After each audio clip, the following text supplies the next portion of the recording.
The Rambam in the beginning of Hilchos Chanuka, Perek Gimel Halacha Aleph, begins with the history of Vayisheni in the Second Temple.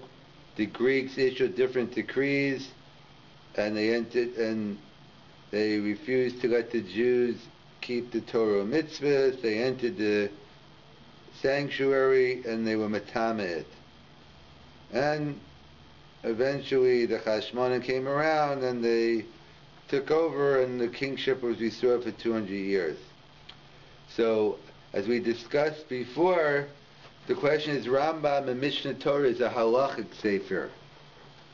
So why the need to go into Jewish history here to tell me by Yesheni, to go into different details? So we've given different approaches. We've given is to make it clear, Hadvarim Yeduim, that it's a Takanas Rabban, it's not a problem about Tosif. Another answer that, so we could say Hallel with no longer Akate Avdei Achashverosh Anan, and it was the precursor for Chanuka, Purim was the precursor for Chanuka. That's why first we had to give the halachas of Purim and then Chanuka, and different reasons we've given. We'll share a different one today. So the Rambam goes into the halachas of Chanuka in Perek Gimel, and when he tells you the light, he says the mitzvah is leharos uliglos es hanes, to demonstrate and reveal the mitzvah. What exactly is the difference? Why is he going into detail over here? Laharos or galas, to demonstrate and reveal the miracle. What is the Rambam getting into? So there's a famous tour in Hilchos Sukkah. The tour writes in Siman Tafresh Chafei. He talks about the mitzvah of sitting in the sukkah, Oman Yedud or Esechin Kibasukah So Shafti, and then he goes into the whole dispute, Rabbi Elazar, Rabbi Akiva, the Anei HaKavod, the sukkahs, whether they're the clouds of glory, whether they sukkahs mamish. And he goes into a long discussion on it. There's a famous kasha of the Bach, similar to our kasha on the Rambam. Why does the Rambam go into history? The Torah is a halachic book. Why does it go into the history behind the holiday of Sukkah? He could have just said, these are the laws, and why does he have to give me the reasons behind it, what the intentions are? So, the Bach explains as follows, that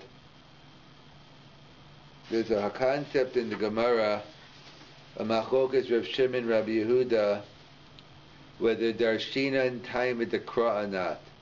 Do we take the reason and limit the scope of the mitzvah, or eino darshina and time at the kra? Or you have no right to take the reason and limit the scope of the mitzvah. So the Mishnah in Baba Metzia talks about almana, a widow. The Torah tells us you can't take collateral from a widow. It doesn't say why, presumably because you can't take collateral because she's poor. It might be her only pillow, her only blanket, her only coat.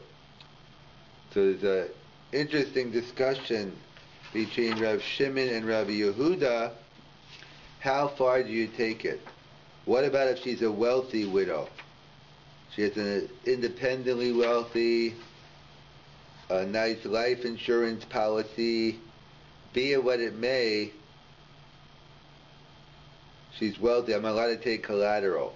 So Rabbi Yehuda says, no, eino darshinan time at the kra, that's it. The Torah tells us not to take the reason and limit the scope of the mitzvah, that's it.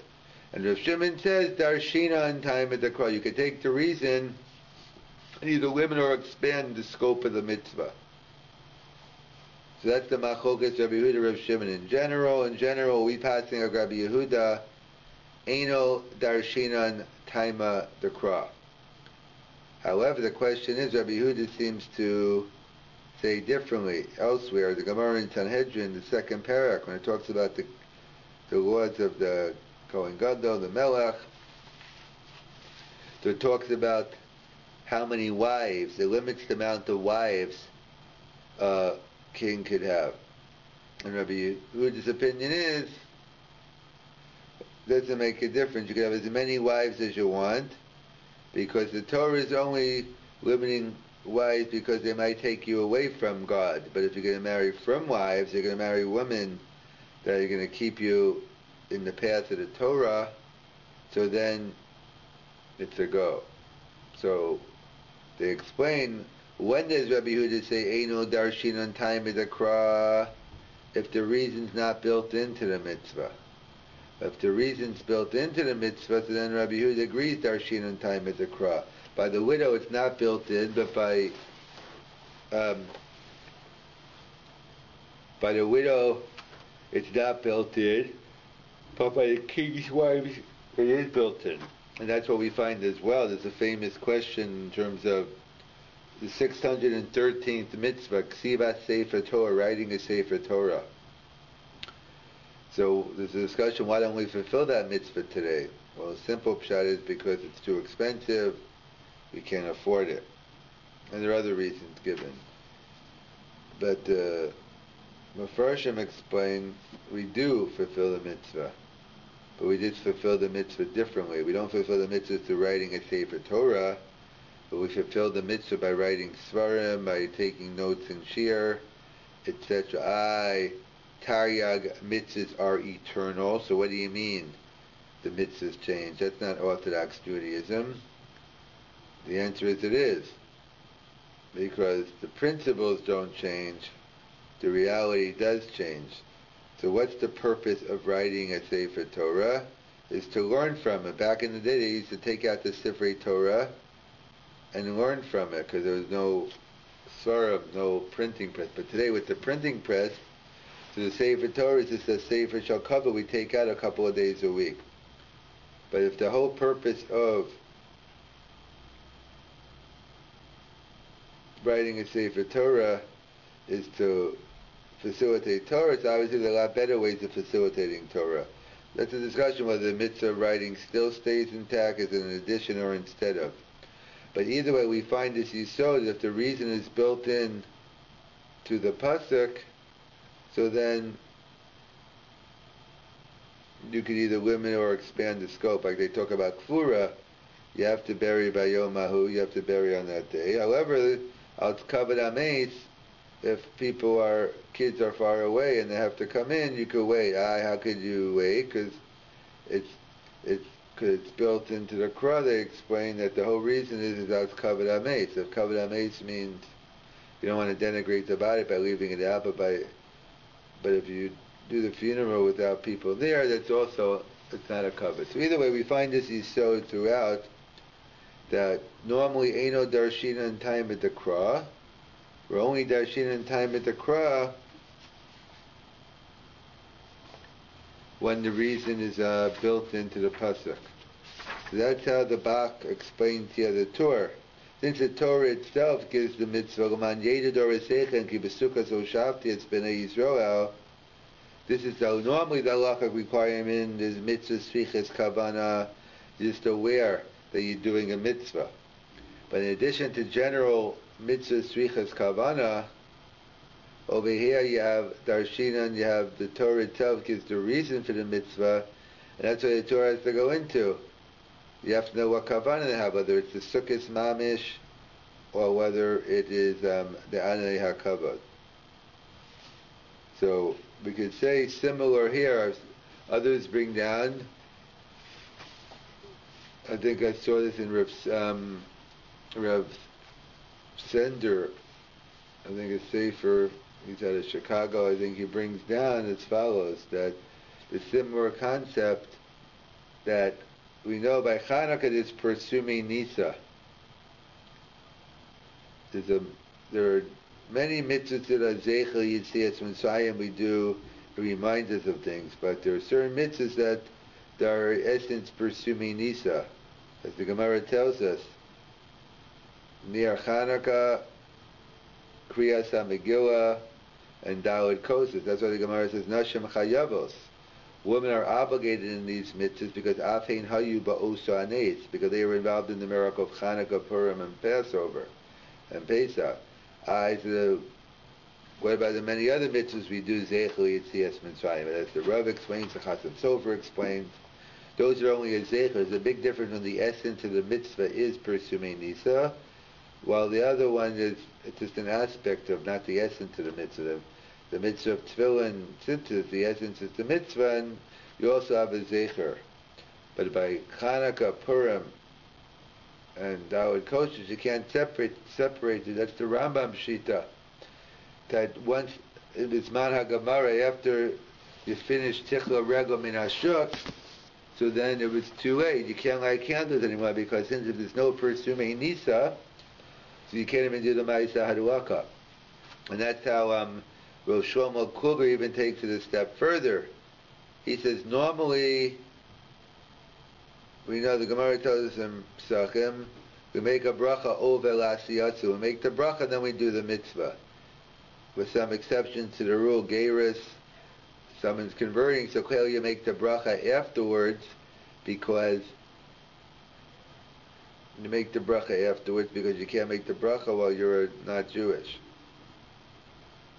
So those are certain rules of Hilchos Brachas. But even though we paskin over l'asiyasan, or even if you make a bracha achal asiyasan, brachas are not ma'akeves. The brachas are an obstacle in performing the mitzvah. That if I put on tefillin, put on talit, ate the matzah, shook the lulav, all these mitzvahs, and I forgot to make a bracha, I didn't do the right thing, but I should have made a bracha, but if I don't, I still get the mitzvah. Well, Shlomo Kluger claims by Chanukah it's not the case. By Chanukah, the bracha is an inherent part of the mitzvah. Since the different halachas of near Chanukah, you have to be recognizable. You're doing it for the mitzvah, a certain level off the ground, not too high. If its essence is Persumei Nisa, how do you show it? By making the bracha lahalik ner shel Chanukah. Because if you don't make lahalik ner shel Chanukah, it's like, if you don't make, when you make lahalik ner shel Chanukah, you are showing it's an inherent part of the mitzvah, and that's why perhaps that's the pshat as well in the Machaber, even though Machaber usually doesn't make brachas on minhagim. That's a chati halel. Many Sfaradim don't make a bracha. They don't make a bracha on minhag. Yet by Kadulakas Neras Beveis HaKnesses, one does make a bracha on Madlikim Mavarkim, so it's a whole discussion of Chacham Tzvi's Kasha. But that's it, because Madlikim Mavarkim, part of the essence of Chanukah is Persumei Nisa. And in fact, as Achronim write, that was the whole reason behind the takana. The Gemara doesn't mention lighting in shul. It's a later takana. So it's a later takana. So why was it introduced? So some claim, historically speaking, when it became shas sakana, and the Jews moved from outside to inside, they moved the candles inside. So they wanted a way to fulfill the mitzvah more barab, more Persumei Nisa. In fact, that's what the Vilna Gaon write, that we do the same thing Leil Pesach. There's a mitzvah Persumei Nisa, so we do Persumei Nisa b'yachid, that we say Hallel at the Seder, but the Hallel we do at night, we want to do a public Persumei Nisa. So similarly here he writes, the mitzvah d'Rabbanan is to light candles b'vayis, but the minhag is that we light in shul out an aspect of Persumei Nisa. That's why the Machaber, who normally says not to make a bracha on a minhag, even the Machaber writes, Manalikim Avarkim Beis HaKnesses. That's the pshat in the RAMBAM here. You want to light and reveal the miracle, part of the mitzvah Persumei Nisa. It's not enough just to be aware it's a mitzvah, but Persumei Nisa demands more.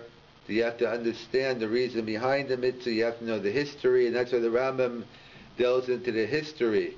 In times of Bayesheni, the whole story would happen in the Beis HaMikdash, that so when one lights the candles, one should have the proper intent and fulfill the mitzvah of pursuing Nisa properly.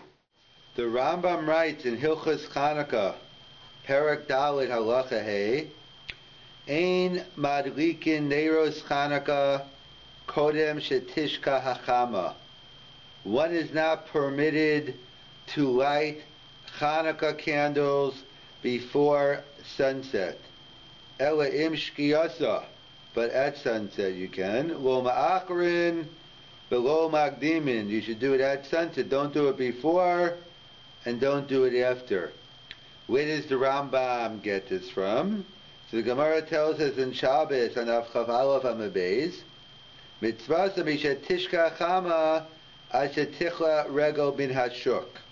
The Brisa says the mitzvah of Chanukah candles is mishet tishka chama asher tichla regel bin hashuk. So why didn't the Rambam just quote the Gemara? Why did the Gemara say it differently? Uvir lo harambam and Rav Turshin in the Kunteris Chanukah Megillah points out, Uvir lo harambam divrei Gemara demai diktani mitzvah mishet tishka chama muvat nema bazeh zman kiyam mitzvah shal nir Chanukah uzman hu bazeh hazman. So basically the way he learns the Gemara, the Brisa mitzvah mishet tishka chama sheticha regel ben hashuk. We know the two parts to a mitzvah. There's the ma'isa mitzvah, the physical act, that's in this case lighting the candles, and then there's the kiyam ha-mitzvah. Then there's the fulfillment of the mitzvah. So the Rambam Shita is that one can only do the ma'isa hadlaka bizman kiyam ha-mitzvah. Since you can't fulfill the mitzvah before shkia, so even though the candle is going to go after shkia until ticha regel min hashuk, according to the Rambam, it's a no-go. Amnon, the Rashba is cholek al zeh, and the ksiv, the concept the hadamina mitzvah mishet tisha chama. The mitzvah is to lie b'tishka chama mistaba the lavli kuvahi. Of course, if you want to, you can light before. The ikar pursumei nisa is still going to be pursumei nisa. So therefore, mavur midivrei harashba, the ikar zman kiyam ha-mitzvah hu mitishka chama mikol makam ha-hadlaka zu k'maluk zman ha-mitzvah. In other words, everyone agrees the kiyam ha-mitzvah is mishet tishka hachama. The machlok is the Rambam and the Rashba. Can I do the ma'isa mitzvah before the kiyam mitzvah? The Rambam says no. I have to do the ma'isa b'shas hakiyam, and the Rashba, that's the Rambam, and the Rashba says no. You can light the candles before, as long as the candles are going to light. Asheticha regel min hashuk, you can fulfill your mitzvah. And therefore, and what's his raya? What's the Rashba's raya? He says minir Shabbos. Because I'm reading on, and he quotes the Gemara later on. So the Rashba is saying he wants to compare hadlakas near Chanukah, lakdamas hadlakas near Shabbos. He says that we see, what's my raya? We do it every Friday night. The mitzvah of near Shabbos is oneg Shabbos when you have to get the benefit from the lights. And we light the candles before Shabbos. You can't light them after Shabbos. So we see, just like over there, near Shabbos is the rule. Just like over there, the ma'isa mitzvah can be done before the kiyam ha-mitzvah. So too, over here by near Chanukah, you can light candles before shkia, and you can do the mitzvah afterwards. So how do we explain the Rambam? Then what does the Rambam do with Ner Shabbos? So, but this we can understand the Rambam with another Rambam. The Rambam writes in Perek Lamed in Hilchos Shabbos. He talks about the different halachas. He says, "Echad anoshim Ve'echad noshim kayavin liyos b'vatayim near dolok b'Shabbos. Shezeh b'chlal oneg Shabbos. So he talks about the mitzvah of oneg Shabbos, and as well he writes in Halacha Hey, also Perek Lamed, Tzarach esakein beisom avod yom if they covered Shabbos. V'yanir dolok shakol elu covered Shabbosim. So the Achora Lashon RAMBAM Sarachian. So the shaila is we know obviously when it comes to Shabbos, you light candles before Shabbos. So the Ma'aseh mitzvah is being done before, and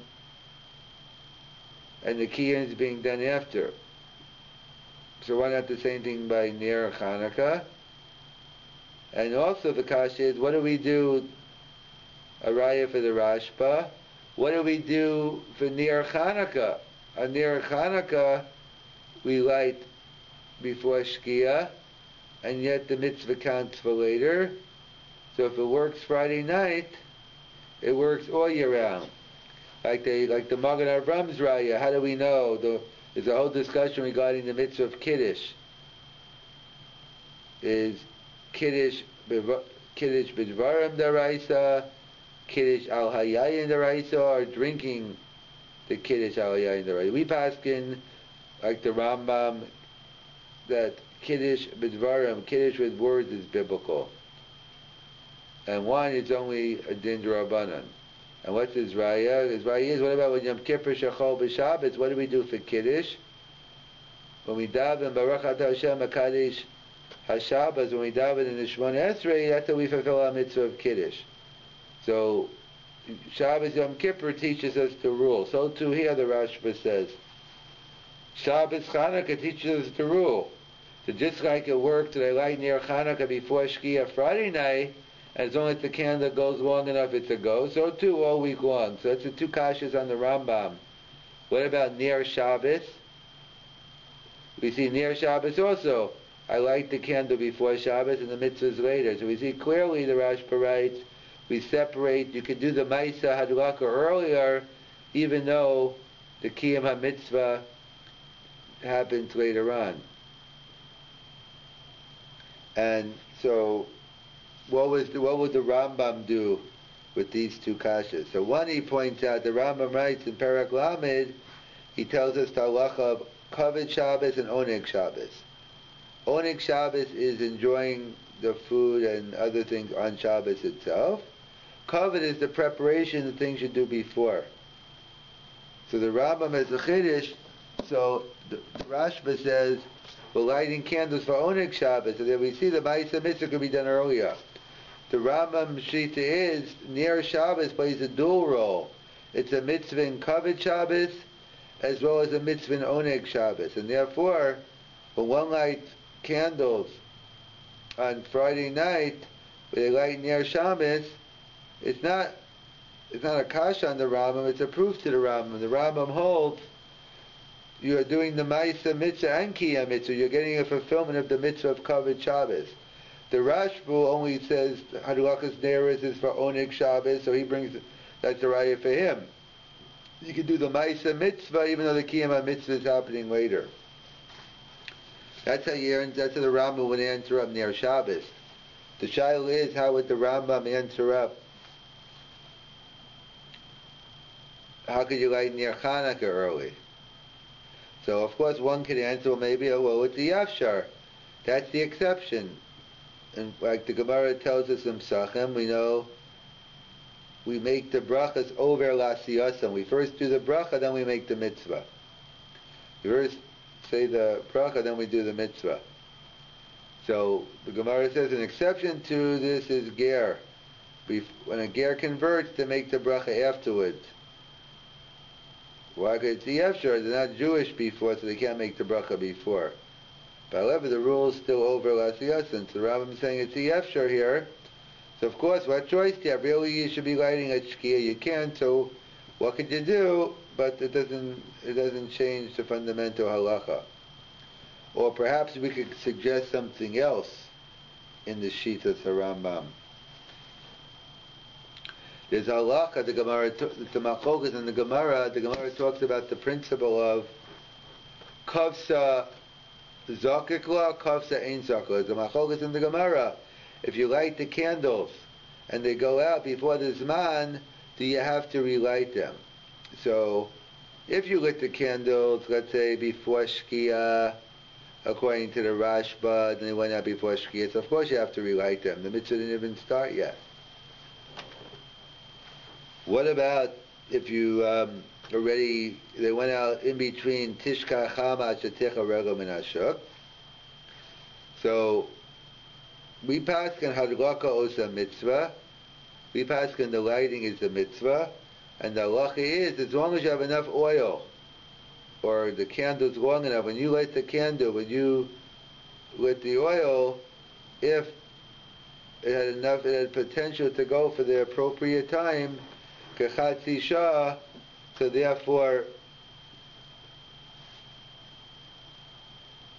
it's a go. Even if it blows out later, so if you put it by in front of a window that's windy, then no. Or if you blow it out, if in a place where they discuss whether blowing it out, obviously you can't blow it out. You need the zman hamitzvah. But in a case where you have these different scenarios, would it work? So it only works hadlaka is a mitzvah if it's the zman hadlaka. So what about let's say all week long, let's say you're lighting at Tzeit, and you lit the candle and it goes out 5 minutes later. So we pass in kafsa ein zakakak. You don't have to relight. You can relight, there's no harm done. And some recommend relighting, but you fulfill your mitzvah if you don't relight. But if the candle goes out before Shkia, you have to relight. So what about Friday night? Let's say Friday night you lit before Shkia and it goes out before Shkia. So do I say I have to relight the candle? So it's a machokas achronim, whether you have to relight the candle. So Bishlam, I understand the sheet that you have to relight it. It's like lighting the candle before the Zman Mitzvah. If it goes in, you have to relight it. So therefore that's the Pashtus. Kavsa Zakakla, because you're lighting the candle before Shkia, and the Mitzvah doesn't begin until Shkia. However, perhaps we could suggest another pshat. That's perhaps, so what does the sheet do hold Kavsa Ein Zakakla, so how does he explain it? So perhaps it's based on the following, that on Friday night, the mitzvah changed. In other words, Chanukah is a mitzvah midrabanan. The rabbis knew you couldn't light Chanukah candles on Shabbos. So when they set up the Zman for Friday on Erev Chanukah, Erev Shabbos for Chanukah, they clearly made a new Zman. That when the Zman for near Chanukah on Friday is to light it before Shkia. So therefore, that's the Zman HaMitzvah. And therefore that's what the Taz or some Achronim say, Kafza Ein Zakaklah, because you're already Yotzei the Mitzvah. That's a raya for the Rambam. That we asked, the Rashbi asked on the Rambam, like, what do you mean? How could you light Shabbos candles early? You're doing the Maisa Mitzvah separate from the Kiyam, so we could answer it's just an exception, or no? You are, and according to the Rambam, Friday night the mitzvah's changed. You fulfill the mitzvah Friday night, and therefore you have the Maisa Mitzvah only with the Kiyam Mitzvah. That seems that's the Rambam Shita. You can never separate the Maisa Hadlaka from the Kiyam HaMitzvah. And that's the Shaila that comes up there all the time in terms of the halachas. You can't light Shabbos candles until Plag HaMincha. You can't bring in Shabbos. So let's say someone, it's a summer, they have a Plag HaMincha minyan where they daven the Mincha before Plag Mayer after. And the only one's home, they're single. What do they do about near Shabbos? Pashtus, you can't light candles before Plag HaMincha. So then you'll have to, the daven Mincha, wait after Plag. Then, different ways what to do. But in terms of, is there any, let's say someone went ahead and didn't know, and they went ahead and they lit the Chanukah, they lit the Shabbos candles before Plag. But the candles are going, even when they come back, even later on. So, is there any argument to say, what would be the issue, whether potentially that would be good or not? Pashas halacha, it's no good. Tosfos writes you need the ma'is hadlaka after Plag HaMincha, Bizman HaMitzvah. But what's the issue? The issue seems to be our issue here. Could you separate the ma'is hadlaka from the Kiyum HaMitzvah? According to the Rambam, you can't separate the ma'is hadlaka from the Kiyum HaMitzvah. So therefore, if you apply it to here, so then you can't light Shabbos candles before Plag HaMincha. According to the Rashba,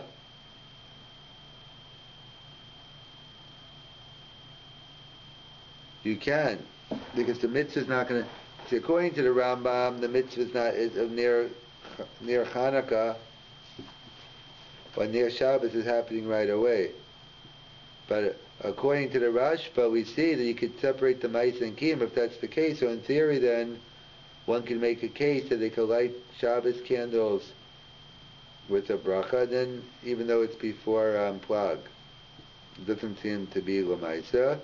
But there are achronim who say we find it in other areas that by pidyon haben, the halacha is, let's say there's not going to be a kohen around, so you could do the pidyon with the tanai earlier with the bracha, give him the money. On the tanai, there won't be chal until Shloshim Yom. The different examples the achronim give where you could do the ma'isa mitzvah even though the kiyum mitzvah isn't happening until later. That's a very common shaila today of people, especially in the summer. People have to light candles, and they want to light candles before Plag HaMincha. So Pashtus, it's a problem, but we could give a whole share on it another time. The Rambam in Hilchas Chanuka, Perek Gimel, Halacha Aleph, discusses the laws of Chanuka. But Bayisheni Kisho, Malchei Yavan, Gozuk Zeres HaYisrael, he talks about during the Second Temple, the Greeks issued decrees against the Jewish people. They didn't let them learn Torah, etc., and other mitzvahs. And they nichtasu a heichal, they entered the temple, the sanctuary, and caused it to become impure. And they were oppressed. And then it says the Chashmonon came in, V'oshiu Yisrael b'yadam, v'midu melech min ha-kohanim, v'chazu malchus Yisrael yester al-matayim shana ad ha-churban hasheni.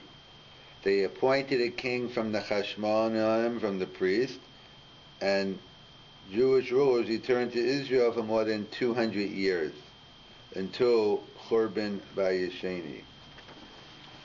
So the Rambam does something he usually doesn't do. He introduces a history lesson into the laws of Chanuka.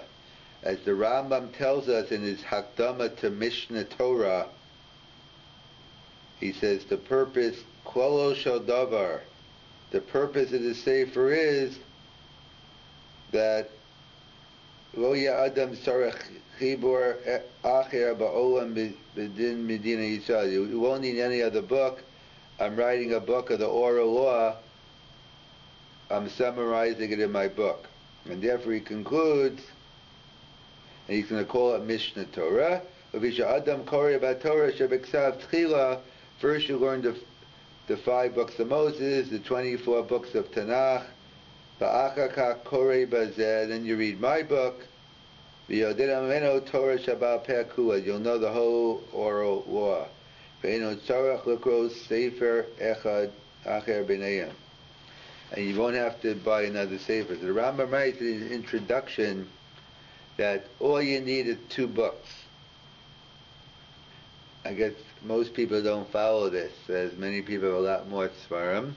But the Rambam writes there's 24 books, or one book to 24 books of Tanakh, and then my Sefer, Mishnah Torah, that covers everything. Where else do we find Mishnah Torah? That's really the name of Sefer Dvarim. Chazal give different names to the different books. Bereshis, Sefer HaYashar, Sefer HaYetzirah, Shmo, Sefer Golos V'Geula, Vayikra, Torah Kohanim, Bamidbar, the Book of Numbers, and Deuteronomy, Dvarim, Mishnah Torah. So some people find fault with the Rambam calling his own Sefer Mishnah Torah. In fact, that's what they claim in yeshivas. They don't like the name Mishnah Torah. They call it the Yad HaChazaka, the 14 volumes, because they think it was a little too haughty, little gaiva to say no one needs any of your other Sefer. But how do we know the Rambam was entitled at least to a little gaiva? Because the Vilna Gaon, I think, points out that the Gemara tells us that a Talmud Chacham could have like 1/64 of gaiva, shminis mishminis, and he learns that because on the 8th parashas by Yishlach, the 8th pasuk, not pasuk, but the 8th pasuk is Chatontim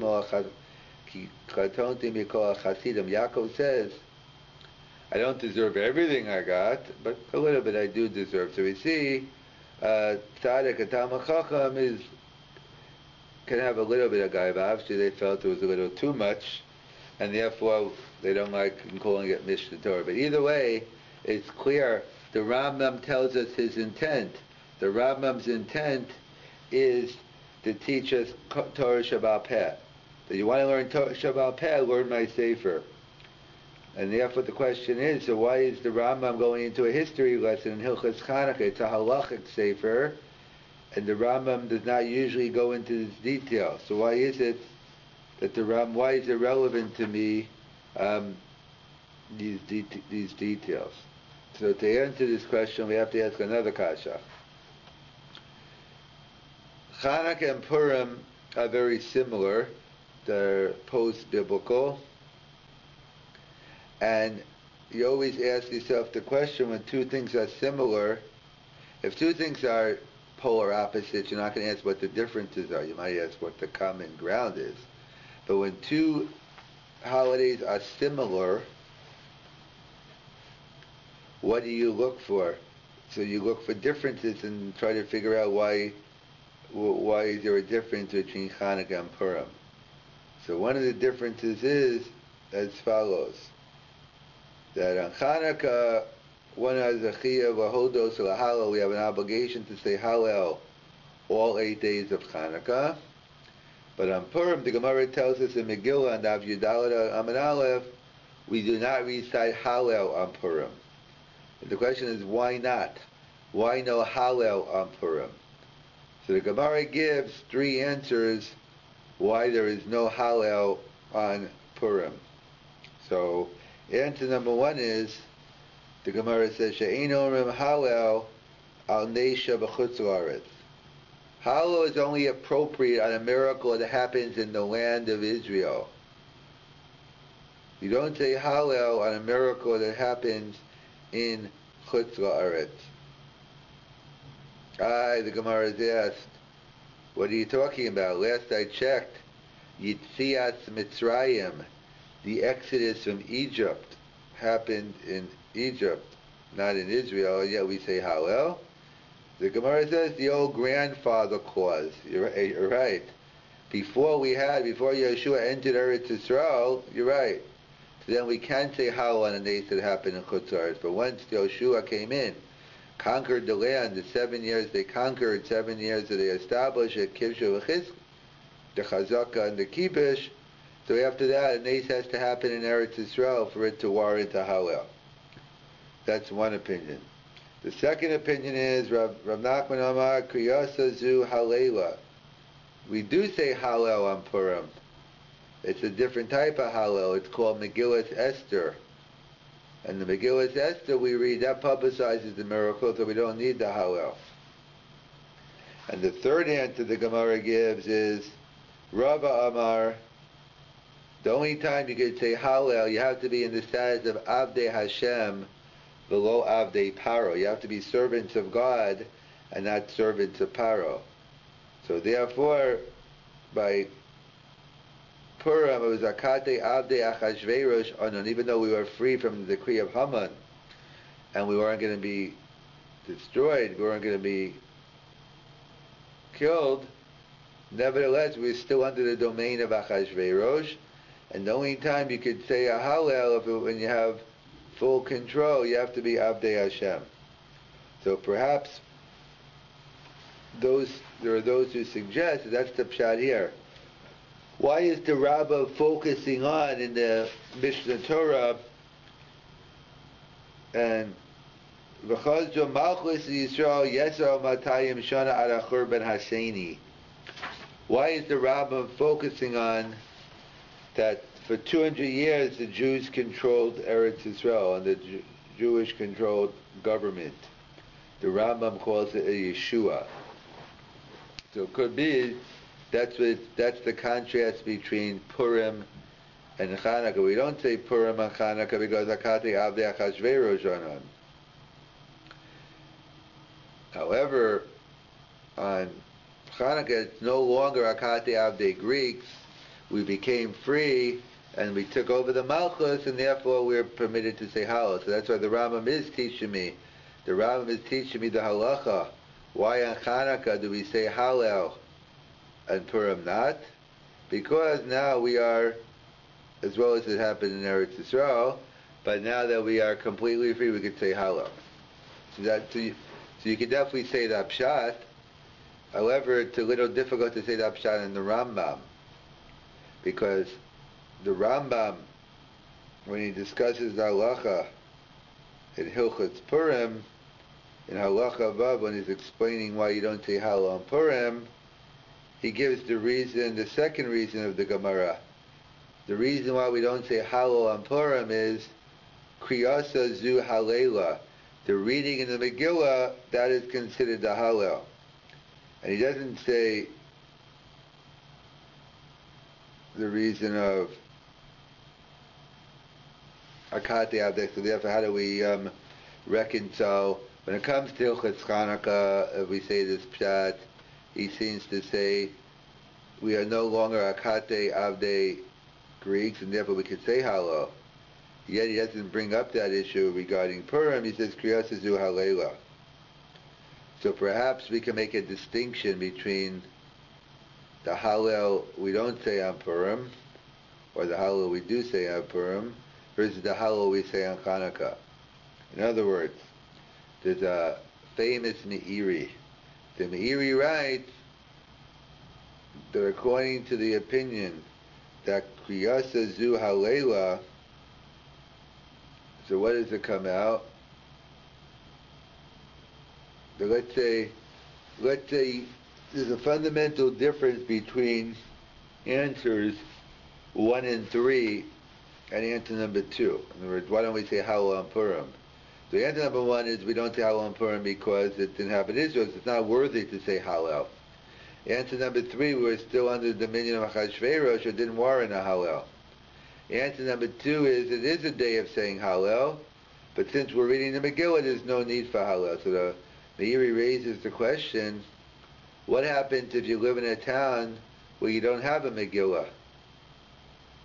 If I don't have a Megillah, should I recite Hallel instead? So the Meiri says yes. However, we don't paskin like the Meiri. We paskin no. But the question is, why don't we follow the Meiri? The Meiri is very logical. His logic is cogent. If the whole reason we don't say Hallel is because Kriyas Zu Halela, so if that's the case, then well, if there is no Kriyas HaMegillah, we should say Hallel. So why don't we? So apparently, we could say as follows. There are 2 types of Hallel. We know there's the Hallel HaMitzri, the Hallel we say when a miracle happens, the Hallel of Yetzias Mitzrayim. And then there's another type of Hallel. But that's in It's in God through nature, not through miracles, as the Ramban points out. Really, there's no difference between nature and miracles. We have to thank God for both. The only difference is something that happens once in a while we call a miracle. Something that happens all the time we call nature, but they're all nisim. So, the Gemara, as the Meshech Chachma points out, the Gemara says, one who says Ashrei 3 times a day is Zocha to Olam Haba. And one who says Hallel every day is a Megadef and a Macharef, someone who blasphemes HaKadosh Baruch Hu. So the question is, what's the difference?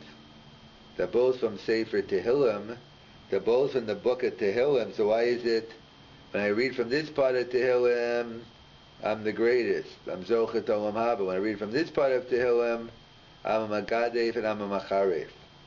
So the Meshech Chachma answers, he says, because it's a fundamental difference. When do I say Hallel HaMitzri? When I say Hallel on supernatural miracles, so when is the only time you recognize HaKadosh Baruch Hu is when a nace happens. In a miracle, you're missing the whole essence of HaKadosh Baruch Hu. But to see HaKadosh Baruch Hu in everyday life, in the Ashrei is in the form of Allah Beis Gimel Daled Hey. When it sees Ashrei in the everyday things, they're going to be Zocha to Olam Haba. So they point out,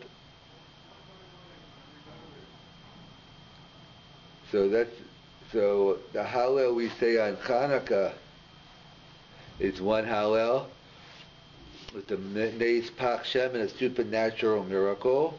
But the Hallel we say on Purim is the only sefer in Tanakh that doesn't have God's name in it. Esther, Hester Panim, we see God through nature. And therefore we don't actually, God didn't break the laws of nature. So that's why Chazal, when Chazal said, Kriyas Zu Halela, it's a different type of Hallel. The classical Hallel HaMitzri isn't appropriate on Purim. We want to thank God on the miracles of nature. So we read the Megillah. So that's the Pshat.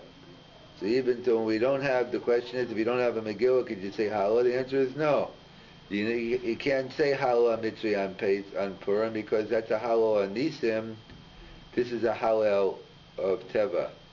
So perhaps we can make that distinction that the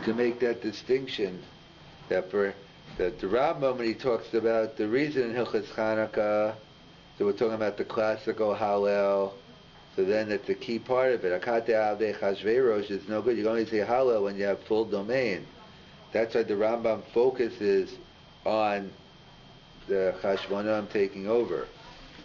But when we're talking about the Hallel of Derech HaTeva, so we don't need the reason of Akate Avdei Achashverosh. The Rambam says it's not relevant. And the Rambam says Kriyas Zu Halela is the main issue here, and it's not relevant of Akate Avdei Achashverosh anymore.